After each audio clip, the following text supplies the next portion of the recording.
ದಿನ ಬೆಳಗ್ಗೆ ಸುಮಾರು 9 ಗಂಟೆಗೆ ಸೇಡಂ ತಾಲೂಕಿನಲ್ಲಿರುವ ಶ್ರೀ ಸಿಮೆಂಟ್ ಅನ್ನೋ ಒಂದು ಸಿಮೆಂಟ್ ಫ್ಯಾಕ್ಟ್ರಿಯಲ್ಲಿ ಕನ್ವೇಯರ್ ಬೆಲ್ಟ್ ಅದು ಹರಿದು ಬಿದ್ದಿದ್ದರಿಂದ ಅಲ್ಲಿ ಸುಮಾರು 6 ಜನಕ್ಕೆ ಇಂಜುರೀಸ್ ಆಗಿದೆ. ಅದರಲ್ಲಿ ಒಬ್ಬನ ಸ್ಥಿತಿ ಸ್ವಲ್ಪ ಗಂಭೀರ ಇದೆ ಅಂತಂದು ಈಗಷ್ಟೇ ಡಾಕ್ಟರ್ಸ್ ಹೇಳಿದ್ದಾರೆ.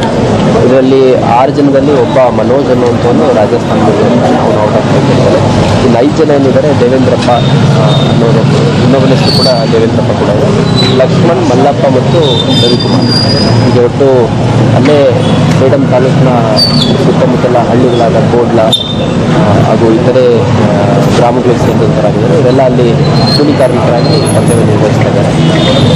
ಇದ್ರ ಬಗ್ಗೆ ಸಂಬಂಧಪಟ್ಟ ನಮ್ಮ ಅಧಿಕಾರಿಗಳು ಸ್ಥಳಕ್ಕೆ ಭೇಟಿ ನೀಡಿದ್ದಾರೆ. ಇಲ್ಲಿ ಆಸ್ಪತ್ರೆಯಲ್ಲಿ 6 ಜನ ಕೂಡ ಗುಲ್ಬರ್ಗದ ಯುನೈಟೆಡ್ ಹಾಸ್ಪಿಟಲಲ್ಲಿ ಅಡ್ಮಿಟ್ ಆಗಿದ್ದಾರೆ. ಈ ಹಿಂದೆ ಕೂಡ ಆಗಸ್ಟ್ ತಿಂಗಳಲ್ಲಿ ಇದೇ ರೀತಿ ಒಂದು ಘಟನೆ ನಡೆದಿತ್ತು.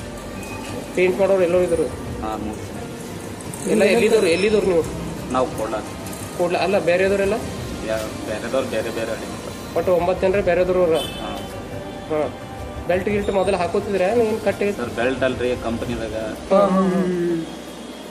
ಸೆಟ್ ಡೌನ್ ಇತ್ತು. ಸೆಟ್ ಡೌನ್ ಬೆಲ್ಟ್ ಖಾಲಿ ಮಾಡೋದಿನ ಬೆಲ್ಟ್ ಖಾಲಿ ಬೆಲ್ಟ್ ಕಟ್ ಆಗಿ ಏನದ ಬೆಲ್ಟ್ ಮೂವ್ ಆಗಿದೆ. ಮೂವ್ ಆಗಿ ಕೆಲವು ಬೆಲ್ಟ್